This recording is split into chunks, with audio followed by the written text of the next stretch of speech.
Welcome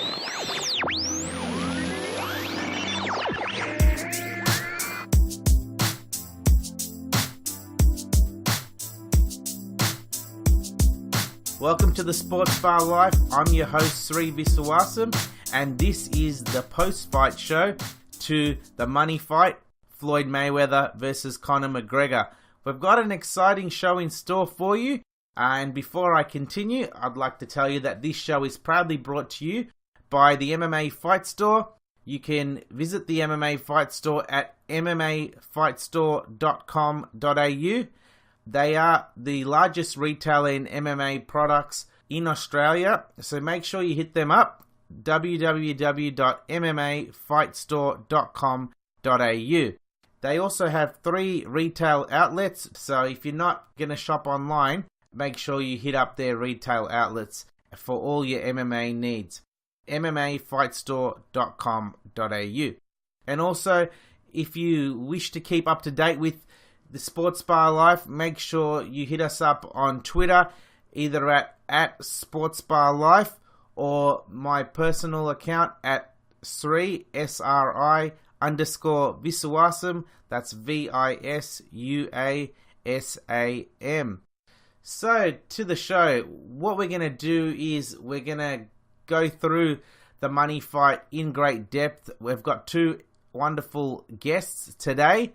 I'll tell you about our guests in a moment, and what we'll also do is I'll give you my take on the fight. The 2 guests we have today are former IBF junior lightweight champion Steve Forbes. You might have heard him on the pre-fight show where he gave terrific insight in previewing the bout, so we'll be revisiting those predictions that he provided and go into further detail on the fight itself. Our second guest, he's a boxing promoter based out of New York and has promoted many, many big name fighters over the years, and we certainly look forward to getting his perspective on the money fight. He is Greg Cohen, so we'll be chatting to him also in the show. So to kick off the show, I'd like to provide my take on the fight and what we can take from it. I think that we saw a terrific event for sport in general yesterday, with both combatants, Floyd Mayweather and Conor McGregor, really putting on a show for the fans. To make a fight of this magnitude, where you've got 2 superstars from 2 different sports coming together, where you had to get approval from the UFC to get Conor McGregor in the boxing ring, and for Floyd Mayweather come out of retirement where he'd been retired for close to 2 years, is commendable to both guys. For Conor McGregor, he certainly comes out of it in a positive light. I think his performance in the ring, particularly in the early rounds, so I think he'll take what he's learnt from this contest into whatever he chooses to do next, whether it's to go back into the UFC or should he go and pursue another match in the boxing ring. I think the record of 50-0 for Floyd Mayweather is something that should be celebrated within sport. I don't think boxing and combat sports in general get the plaudits from the mainstream media that other athletes in other sports may get. You have to look at what Floyd Mayweather has done over such a long period of time, where he did not lose a fight over 21 years. It is truly remarkable. We're so used to seeing greats of the fight game struggle or have a loss in the back end of their career and then suffer numerous losses when they're trying to kind of redeem themselves for that one defeat, and all of a sudden they lost 2 or 3 or 4 or 5 fights. And you look at any of the recent retirees who are probably going to be Hall of Famers if they're not already, and you'll see that most of these fighters have numerous losses to their name. And with Floyd, people are always waiting for that moment where they can say, oh, he slipped or he's lost, he's fallen off, and he's managed to keep a clean record with 50-0. The last person I can remember who retired undefeated with a significant amount of wins was Joe Calzaghe, who retired in 2008. But he wasn't a headline pay-per-view star in the way Floyd Mayweather was for over a decade. So, congratulations, Floyd Mayweather, for your undefeated 50-0 record and for signing off from the fight game with your 10th round TKO of Conor McGregor. So, that's enough of me, and let's move to our guests, and we will start off by chatting to Steve Forbes. Steve, great for you to join us. So, how did you spend your Saturday night watching the big Floyd and Conor fight? Well, I had some family, majority of family over, a few friends over, and we just enjoyed the undercards and watched the fight. Ordered them on pay-per-view. Fantastic. Yep. So, with the actual fight itself, so let's talk about it. How did you view the contest as a whole over the 10 rounds? You know what? I thought Conor would, Conor is very good at in mixed martial arts. He's a mixed martial artist. So he was able to, land early, and I expected that. And I thought he really gave a great account of himself, never having a professional boxing match ever. So, but being that he's a mixed martial artist, man, he did what I kind of expected. I expected him to open himself up and throw punches, which opening himself up means throw a lot of punches, score. He was able to score effectively with some good jabs, which was impressive. So no, I expected that, and I thought it was a good action fight, very good. Yeah, it was quite fascinating to see how it all unfolded. With Conor, in terms of how you said, he landed jabs and he showed some good skills in there. In terms of transitioning from MMA to boxing, would you say that if you just watched him and that was the first fight you'd ever seen him, would you think that he looked like the real deal as a pro boxer? Well, you could tell a lot of the hammer fist stuff and like that. You could tell he was green, meaning his boxing. Sooner or later he was gonna start getting hit with shots. But I could say, being that what he is as a martial artist, he looked good being a martial artist. But you could tell that he wasn't doing traditional boxing. But he was doing well. He was scoring well, and he was using what works for him. It was really effective, and that just got to that has a lot to do with his training. He did have some amateur boxing fights, I heard, and it helped him because he was able to land some punches to score. Yeah, you did mention in our pre-fight show you expected Floyd to walk Conor down. The way it unfolded, where Conor basically took it to Floyd the first 3 rounds, Floyd didn't really throw many shots in those rounds and then started to proceed with walking Conor down. Is that the way you envisaged it, or was it something else? Yeah, no, that's what I saw. I saw, like I told you before, I said I think Floyd's going to close up, shell up, put his hands more of a defensive kind of rock and kind of start to walk Conor down. And I said Conor's punching power won't affect Floyd because Floyd's used to, fighting bigger guys, training with bigger guys. And so Conor was had to move a lot because Floyd would have probably got to him a lot faster.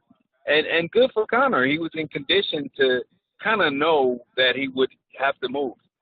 And so he did. So, no, I saw Floyd walking him down. I kind of saw let Conor throw all the shots.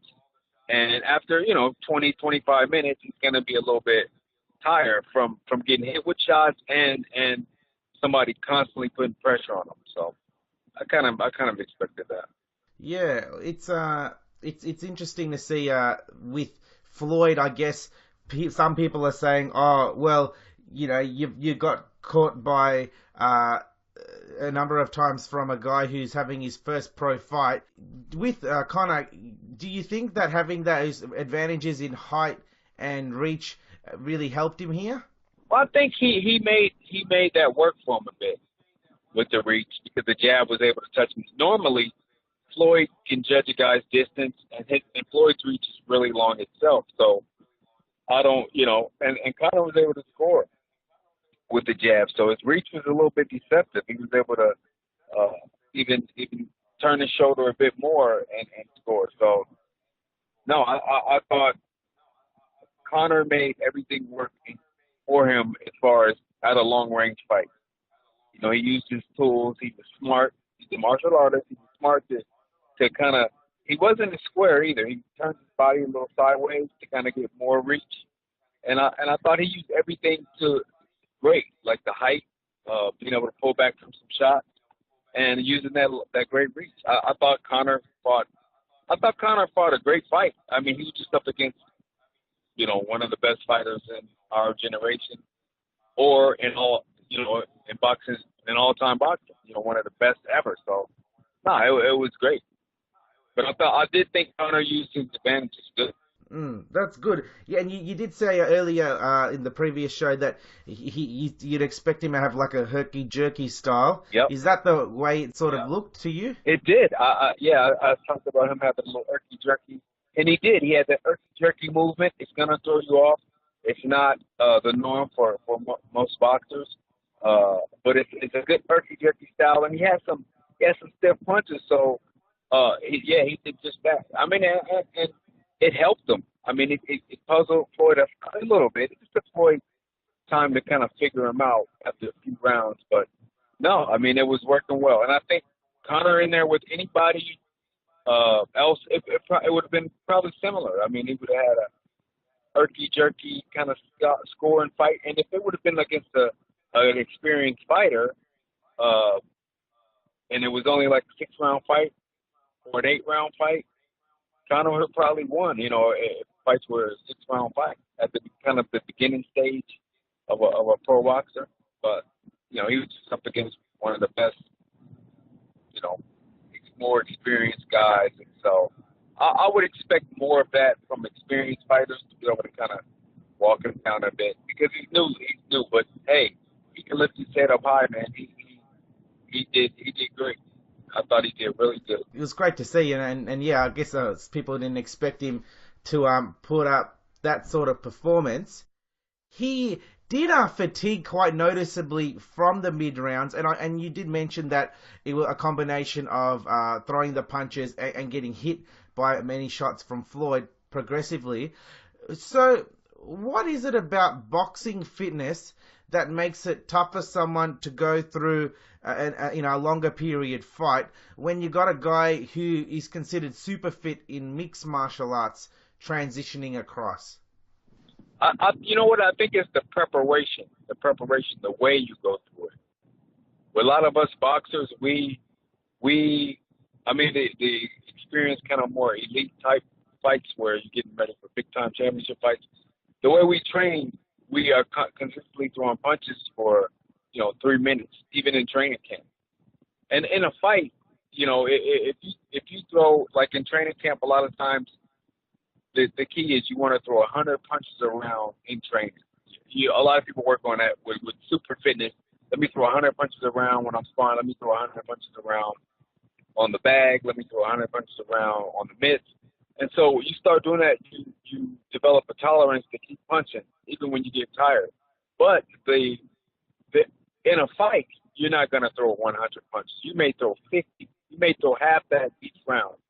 But you know that your body can pick it up when the pace starts to slow down. So it's kind of, and then with mixed martial arts, they're doing, some boxing with punching, but then there were kicks, and then the grappling, and was, the jiu-jitsu, the wrestling, all that different things. So there's different breaks.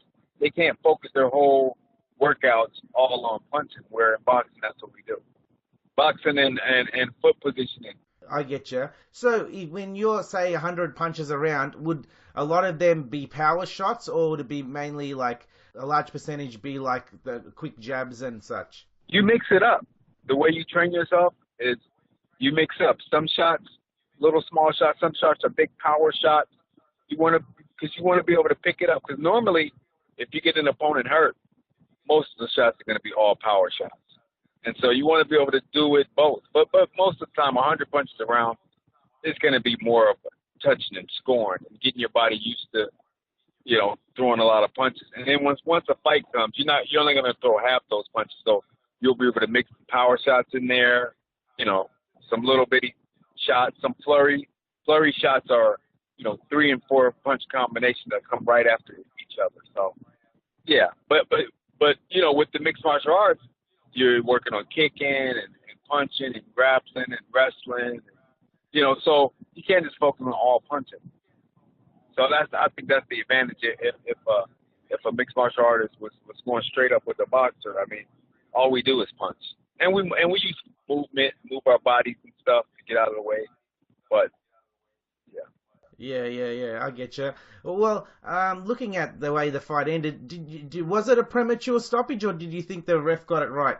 no, I thought he stopped it fair. I mean, Conor was hurt. I mean, there's a saying when you can tell if someone's really hurt because if the ropes prevent them from falling down, then I think it was a good stoppage.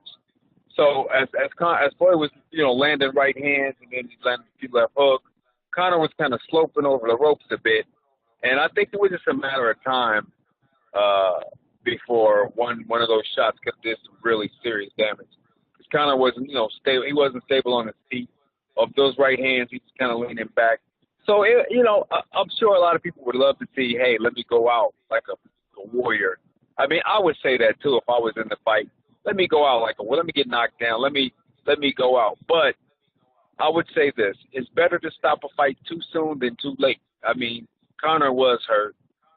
It didn't look like he was going to come back, and that momentum was starting to crank in. So with that said, you let him fight another day. I mean, it may have been a little premature, but my thing is safety. He was safe. I mean, he was fine afterwards. After it talked, cleared up and everything. So everybody gets to go home. It's not nobody has to go to the hospital. So yeah. Yeah, it's sort of like it works out well for everyone, and I guess Conor, like he fought 10 rounds in the end. It's not like this happened in the first or second round. It got waved off. Right. Yeah, he fought 10 hard rounds. He did great. He started getting hit with some heavy shots, early mid rounds, and you kind of start seeing him come unraveled a bit and getting hit clean with shots. And so yeah, I think it was fair. Yeah, I think I counted about 16 punches to one in like the last 20 seconds, which led to the stoppage and Floyd landed most of them. So that's pretty significant in terms of a ref making a decision on whether to call it or not. Yeah. That's about right. Yep. And how do you view Conor now as a boxer after seeing him with one fight? Could you see him, like, say he wanted to? Do you think he could go on and have success in the boxing ring against active fighters? I think he could. I think he would do okay. I mean, he would have to get to the gym and work with some guys, some boxing trainers would definitely have to help him to get better. Because, see, the best thing for Conor coming into this fight was nobody's seen him box. He had never had a boxing fight, as a professional to where you can watch it and judge it. But now, after watching him fight, people would be prepared for all that, everything he does. They would know what he's going to do. So that was the best thing for him coming in was the unknown. Nobody knew how he would fight. Nobody knew. But now it's a history now. Now fighters will prepare for, okay, he's going to do this, so we know who to bring in for this. So for him, I think he would need to get in the gym with some straight boxing coaches, and of course have his martial arts guy in there too, because they would be able to learn some stuff, that could probably help him to be successful in fights. But yeah, I would think now people know how he fights. His style wouldn't change much. He can't change that style. He did a few different things that was, pretty good, but I think more people, since he has a history now of getting inside the ring, they would say, okay, this is what you're going to expect from Conor McGregor. The best weapon he had going into the Mayweather fight was no one had ever seen him in a boxing ring. That was the best thing ever going into that. Nobody had ever seen him in boxing. But now he's been inside a boxing ring. People would know how to prepare for him now. So he would get a lot of hungry fighters licking their chops saying, okay, he's green. All we got to do is tire him out and get him late. So, I get you. but if he got in the boxing gym, and kind of worked a bit, he could have some success. You know, if he did some things pretty good. Yeah, it's interesting because, like, you kind of think to yourself, oh, well, he had this one fight, he earned a lot of money, but he's got skills now he probably didn't have in the past, and Absolutely. you kind of want to see what he can do with it. Yeah, no, it's true. That's why I think he should get in the boxing gym if he wants to do some more boxing fights, and he'll learn. He'll get even better. He's going to get better. He's not going to get worse, but he's going to get people that kind of knows how he fights. So it will be a key thing for him to get inside the gym and work with some boxing guys as well as his same team. You know, he got to keep his same team, but he'll get more familiar. I mean, that was his first go, you know, so he would get better also. It would be interesting to see. Yeah. Do you reckon if he went into, say, he said, all right, listen, I want to try and win a world title in boxing, how long would it take really to him? How many fights would it take him to sort of position himself to beat one of the ranked guys that are, you know, contending for a title, if not a champion? I think it's going to take him about 4 or 5 fights, my opinion. Yeah, because he's going to have to fight some different style guys, you know. But give him maybe 4, 3 to 4. I could see. You know, because you gotta see him after this fight. Do you reckon he could beat Paulie if they fought? I mean, I think he fighting like that, the way he fought Mayweather, he give Paulie some fits. I think. Absolutely, I think he can be. You know, I wouldn't mind seeing that fight. You gonna it's an even money fight? Like Paulie would probably go in as favorite. Maybe Conor goes in as a favorite, being that he fought that well against Mayweather. Maybe he did give Paulie some really good work. You know what I mean, in the gym. Yeah. Because Paulie doesn't punch as hard as Floyd Mayweather. You know, and he's gonna punch even less. He's gonna punch even less harder in the gym with bigger gloves on. So yeah, that's right. You know, maybe he did give Paulie some good rounds. Maybe it was even. You know, I mean, you kind of got to wonder now, okay, Conor maybe did a good job sparring Paulie. I'm believing that he probably did do a great job sparring Paulie, being that he can go in there and fight Mayweather like that for 10 rounds. I got a even more of a respect for Conor boxing, you know, being able to go in there and do that with the world champion like Floyd. So Well, looking at Paulie, I guess he basically, like, when his read on the fight was that that Conor did get fatigued down the stretch, and when they were sparring, and then but then Paulie tired himself, so Conor ended up beating him up in the end of their last 2 rounds. Yeah.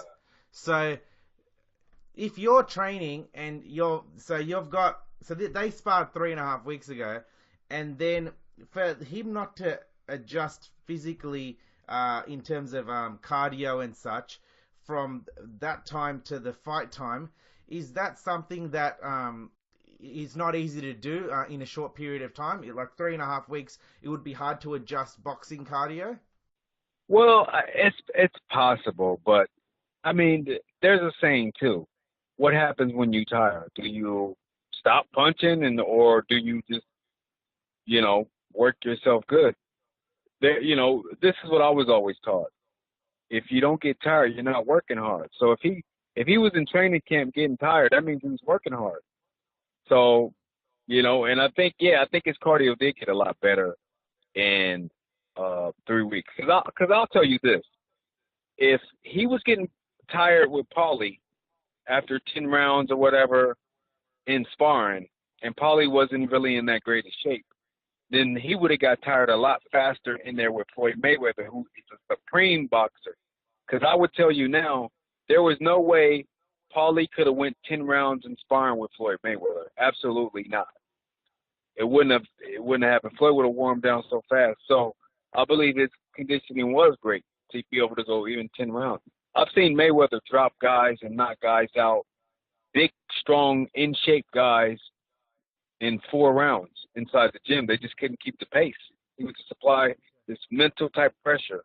And so for Conor to do that, being his first pro fight, he was in great shape, tremendous shape. Okay. Yeah, that's great. Yeah. Do you feel? How did you feel Conor handled his defeat? I thought, with class, I thought, he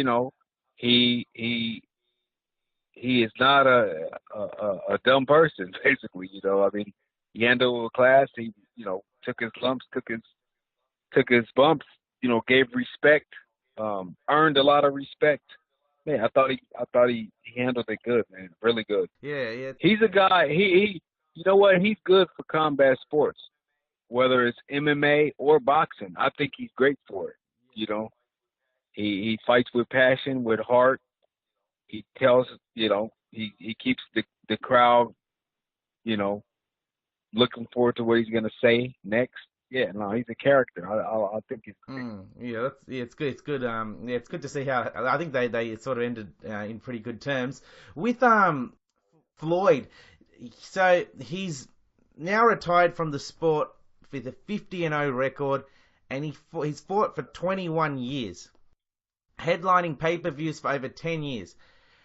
How hard is that for anyone to do in the sport? It's got to be real, and I think Arturo Gatti may have been the very first one. Yeah, when we fought Gatti in New Jersey, I think. But to be able to, you have to be consistently great. I mean, you got to be, a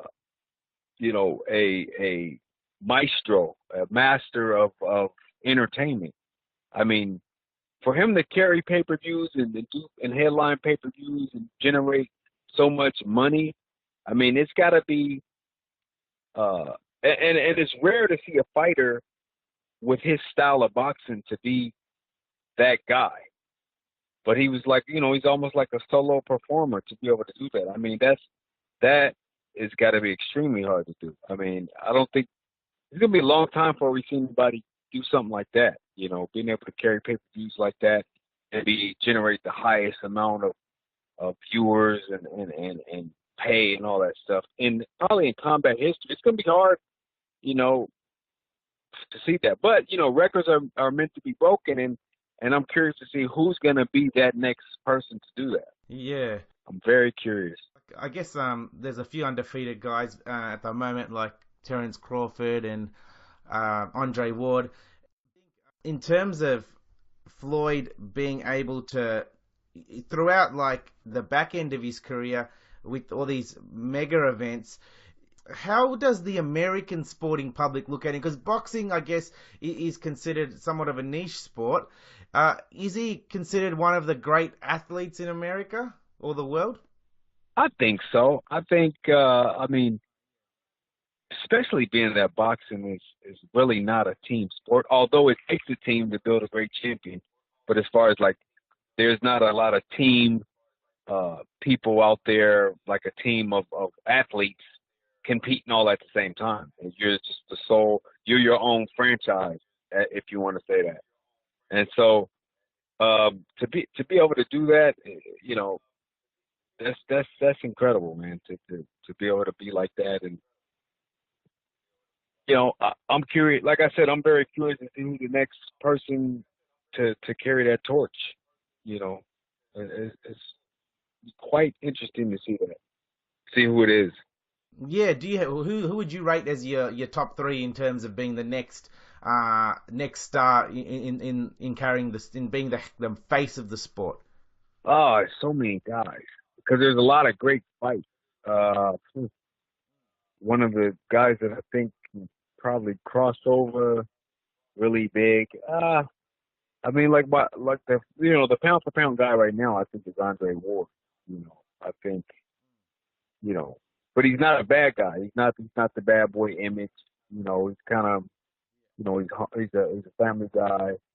He is respectful, but he's so skilled. So I think in the terms of boxing, the guy that could, will be a big star to watch.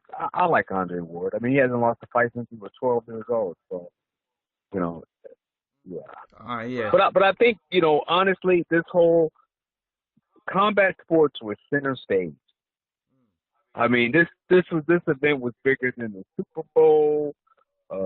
the Super Bowl here in the States, the NBA World Championships, the Major League Baseball here in the States, any of the big, big national sports here in the United States. This was way bigger than that. This probably was bigger than a lot of sports all across the world. I think the whole world watched this event of combat sports. So that brought combat sports to center stage. And man, I'm proud to have been a part of combat sports, since I was a kid, to be able to have such an event so big when you got two of the best of each discipline fighting each other. I mean, that was awesome. I think it was great for combat athletes and martial arts, in a whole. I think it was good. It was a big, big, big stage. And then you saw afterwards, the fighters don't dislike each other. It was respect, and they probably could have had a drink afterwards, even though the Floyd doesn't really drink. But, they probably hung out a little bit afterwards and talked a bit. So to see that you got two of the greatest athletes in their fields to go against each other and then, bring kind of everybody focused and entertained to watch an event with combat sports, I think is absolutely amazing. Yeah, it is. And for Floyd to sign off fighting Conor in a crossover fight, if you like, do you think that enhances his brand rather than fighting like Andre Berto, where it was like a farewell fight, whereas this one, I guess, is more of a popular fight? Yeah, I think this is the way to go out. Yeah, absolutely. I think this is the way to go out. I mean, just if you're gonna go out with a bang. And I thought this was a perfect way to go out. This was great for even Conor, man. I mean, he said 4 years ago he was on welfare. So I mean, to get such a mega an event like this, yeah, this if I were to write a script for myself, I would be like, yeah, that's how you go out. You go out in a blaze like this. It was great. Nice. Yeah. I think it's perfect. And with you, Steve, before we go, what's next for you in terms of your plans? Well, yeah, I'm looking. I'm gonna be talking this week about possibly throwing a small boxing show here in Portland, Oregon, to get my promotions off the ground. I haven't thrown a show yet, so we're looking to throw maybe a 7-fight, 8-fight boxing show here in Portland. And I'm going to keep working with my mixed martial arts people training in boxing to help get their punches right. I think we got Paige Van Zandt getting ready to fight in a UFC fight. I'm helping her boxing skills. So, yeah, no, I'll keep on plugging away with the boxing training and also with the promotions. Fantastic. Well, I look forward to hearing about your initial first up promotion. It must be exciting to move into that arena. Absolutely. Yeah, I've always wanted to do it. So it's fun. Being that I've been a boxer my whole career and, been around the promoters, it's nice to kind of bring boxing back to where I grew up at and put some fights on and let, this town see some good fights. Yeah, for sure. All right, awesome. Well, thank you so much for your time, Steve. It's been great to get your perspective both pre-fight and post-fight, and particularly given your involvement with MMA fighters and your background with Floyd. Yeah, it's been a very insightful. Well, thank you. Great to speak to Steve. He certainly was spot on with his prediction for Floyd to walk down Conor. Now to our next guest. We speak to Greg Cohen of Greg Cohen Promotions. Hi, Greg. Great for you to join us. So, let's talk about the big Floyd Mayweather-Conor McGregor fight on the weekend. How did you view the fight as a whole? I found it to be entertaining. I'm not very surprised with the outcome, but McGregor certainly showed me more than I was expecting him to have. So, looking at the way the fight unfolded, did you expect McGregor to basically outbox Floyd in the early stages? I figured the fight would go however Floyd wanted it to go. And it was obvious that early on He was just looking to take his time, find his rhythm. He wasn't worried about the early rounds. And then from the fourth round on, it kind of looked like Floyd flipped the switch, turned it on, and said, okay, it's time to go. And I don't think it was competitive from the fourth round on. Floyd took over. But McGregor did well. He did surprisingly well and showed me a lot. Yeah, I guess it's interesting that Floyd basically allowed Conor to dictate terms for the 3 rounds and basically give him all them in terms of the judges, even though the 2 of the judges only gave Conor 1 of them. Do you think that, given Floyd's experience in boxing and knowing what it takes to go the full 12 rounds, that he knew that Conor would fatigue and kind of punch himself out early? Absolutely. I think Floyd's strategy was he was going to take him to deep waters and let him drown. And, look, it's very different fighting a fight.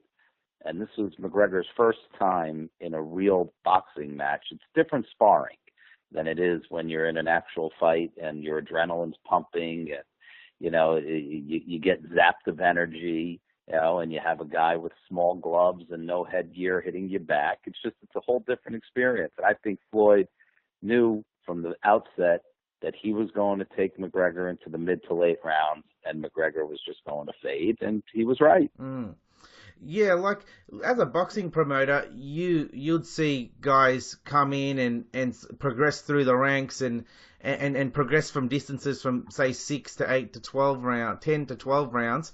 In terms of watching what you saw with Conor McGregor, did you think that it was always going to be a case of it's going to be too hard to transition to a 12-round fight first up?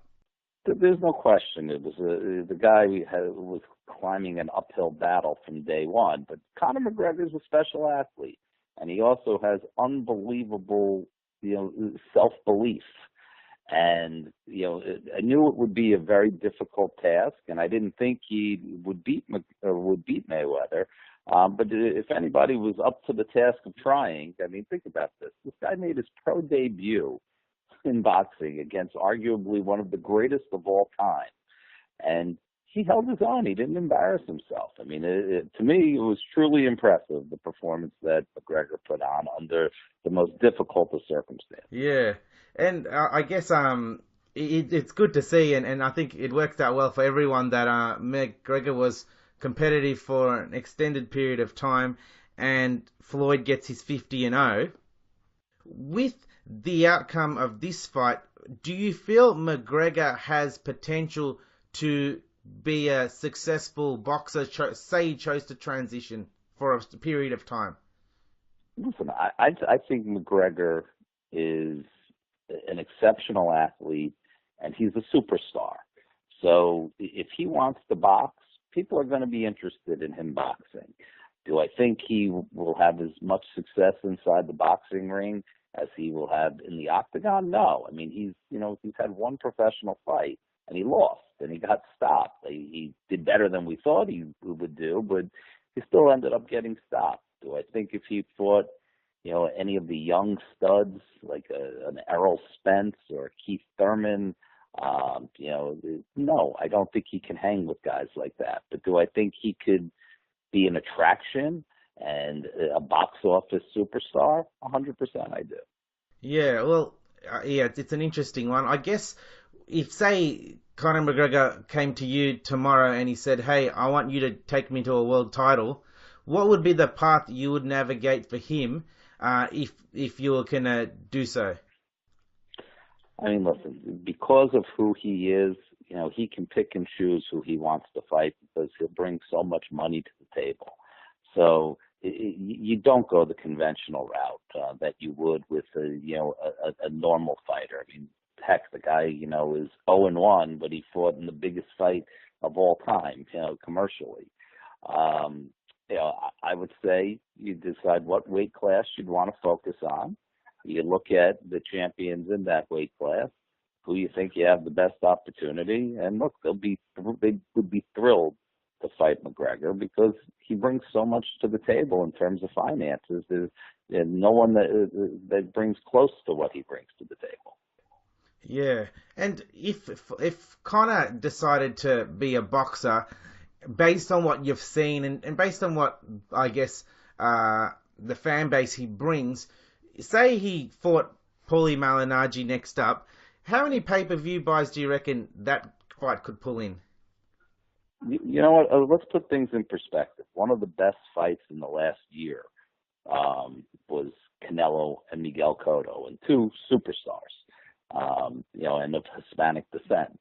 And they did under 1 million buys on pay-per-view. So let's just put things in perspective. They did 900-something thousand buys.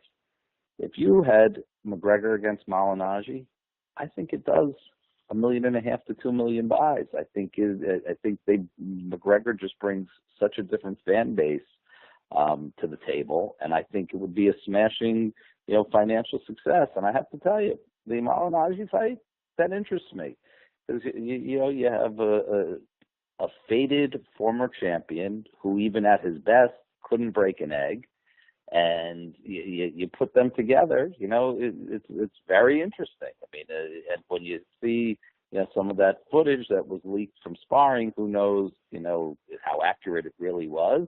But there's no question that McGregor was landing on Paulie in sparring. Whether it was a clean knockdown or not, that's where everybody can have their own opinion on that. But I think it'd be a very intriguing matchup, and I think the public would embrace it. Yeah, it's an interesting one. I guess now with Conor being quite competitive, very competitive early, and at least going 10 rounds, he sort of brings that level of optimism that he could, even if he didn't win fights against higher end boxers, it at least provide a good contest which would give fans their money's worth. Yep, I couldn't agree with you more. Yeah, so looking at Floyd now, he has a 50-0 record that is accumulated over the space of 21 years. Where would you place him in the all-time rankings based on the accumulation of work he's done? Look, I think he's certainly one of the greatest of all time. I would not call him the greatest of all time, but he's certainly in the conversation. It's so hard to compare different eras. Look, Floyd was a multiple weight class world champion. The only knock on him, I do think he avoided some guys along the way. He basically retired to avoid Paul Williams when Paul Williams was the welterweight champion of the world, and I think physically Floyd would have had a ton of problems against Paul.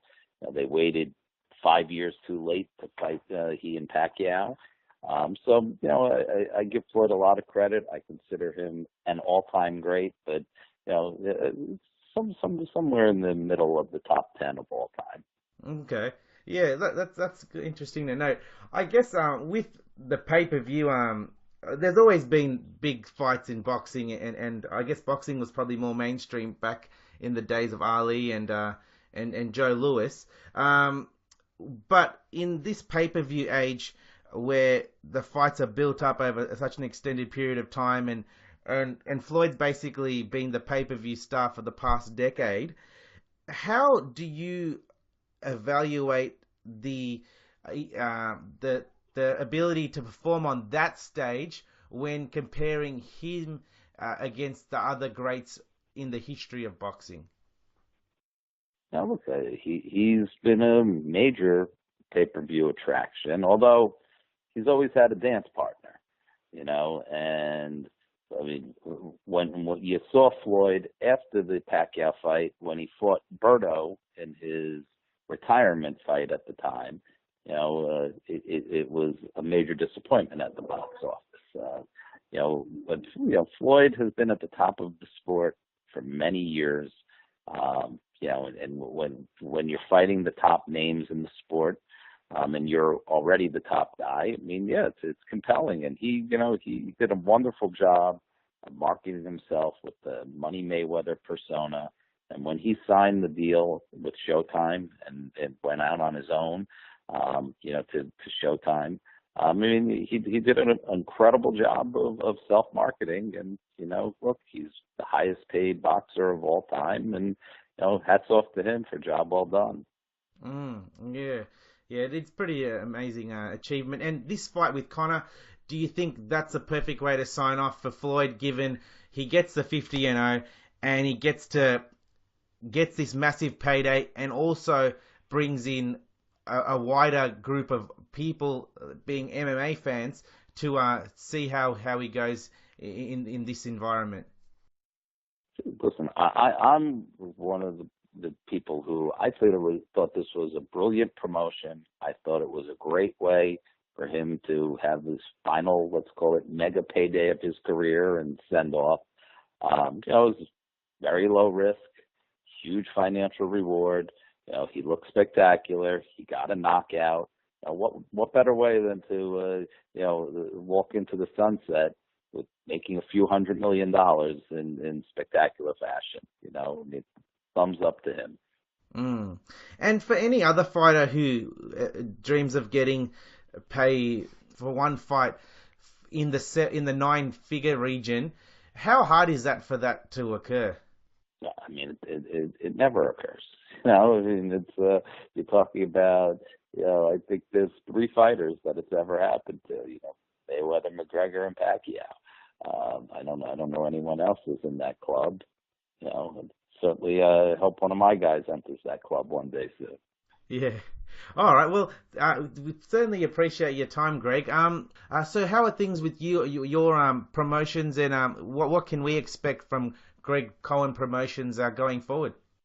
We have a lot going on. One of the most exciting things is Robert Brandt, who's 22-0, 15 knockouts, WBA mandatory challenger. He entered the World Boxing Super Series, and he's fighting Jorgen Brammer the end of October. And that's just an incredible format, the Super Series. And we're just really excited for Rob to take the world by storm. We think he's going to win the tournament, and it's going to be a way for him to become a household name. Yeah, well, that's really exciting. With the Super Series, so in the 2 different weight divisions, how many American fighters are there? We have the only one, and it's Robert Brandt. Okay, yeah. Well, I guess that'll give you guys a bit more attention in terms of the American media. Would that be fair to say? I think it's very fair to say, and we're very excited that out of the 16 combatants, Rob's the only American, and it just sets him apart from his peers. And do you think Rob will get the some fights within the series, or I guess it's a knockout format, but he'll get to fight at home at some stage? You know what? Right now, it's up in the air for his fight. Is late October. We've been told it's either Vegas or Europe, so we're hoping for Vegas. Okay. And in terms of the Super Series, has the broadcaster been determined in relation to the States? In the United States, it has not been revealed yet who the television carrier will be. All right. Well, we certainly look forward to hearing more details, because, yeah, I think having this format is good for boxing, and it'll be good to see some more see guys fighting regularly with a big prize at the end of it. No, agreed. I think it's an unbelievable format. I mean, the money is staggering for these kids, and I think you're going to see guys digging down really deep to get a victory, knowing that there's an extra $1 million+ on the line for winning each fight. I think guys are going to kick it into a higher gear. Fantastic. All right, Greg. Yeah, we look forward to touching base closer to the time, and yeah, it is an exciting thing for sport. And yeah, well, thank you once again for joining us, and yeah, we look forward to talking more in the future. Thank you so much. Likewise. That's Greg Cohen providing his thoughts on Mayweather versus McGregor and giving us an update on his promotion and the upcoming Super Series tournament. So that's the show for today. I hope you've enjoyed our review of Mayweather versus McGregor. I thank Steve Forbes and Greg Cohen for appearing today and giving us their insight and perspective. Please ensure you hit the subscribe or follow button on the platform you're listening to this show. In addition, to keep updated with the Sports Bar Life, you can follow us on Twitter at SportsBar Life or myself at Sri_Visuasam. And don't forget to visit MMAfightstore.com.au for all your MMA needs.